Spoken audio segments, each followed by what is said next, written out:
Lembaga Survei Saiful Mujani Research and Consulting atau SMRC melakukan jajak pendapat tentang adanya dugaan korupsi dalam ajang balap mobil listrik Formula E yang sedang diselidiki Komisi Pemberantasan Korupsi atau KPK. Hasilnya, sejumlah 20% responden mengetahui adanya penyelidikan tersebut. Pendiri SMRC, Saiful Mujani mengatakan, dari yang tahu, 47% meyakini memang terjadi korupsi dalam penyelenggaraan balapan mobil tersebut. Sementara 36% diantaranya tidak yakin dan tidak menjawab 17%. Dari yang yakin korupsi terjadi dalam perhelatan Formula E tersebut, 65% yakin bahwa Anies Baswedan sebagai Gubernur DKI Jakarta terlibat dalam kasus itu. Yang tidak yakin 28% dan tidak jawab 7%, ujar Saiful dalam konferensi pers virtual Kamis 31 Agustus 2023.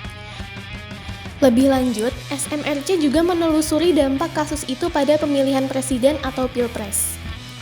Dari yang tahu kasus tersebut, 39% memilih Ganjar, 31% Prabowo, 23% Anies, dan 7% tidak jawab, ucapnya.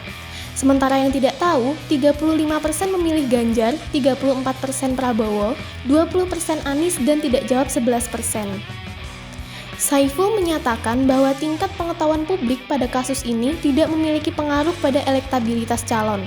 Sementara dari yang yakin bahwa ada korupsi dalam penyelenggaraan Formula E di DKI Jakarta, 49% memilih Ganjar, Prabowo 32%, Anies 14%, dan tidak jawab 6%. Sebaliknya, yang tidak yakin 36% memilih Anies, 29% Prabowo, 27% Ganjar, dan tidak jawab 7%, pungkasnya. Sebagai informasi, survei ini menganalisis 4.260 responden dari populasi di setiap provinsi. Margin of error survei dengan jumlah sampel tersebut secara nasional diperkirakan kurang lebih 1,65% pada tingkat kepercayaan 95% menggunakan asumsi simple random sampling.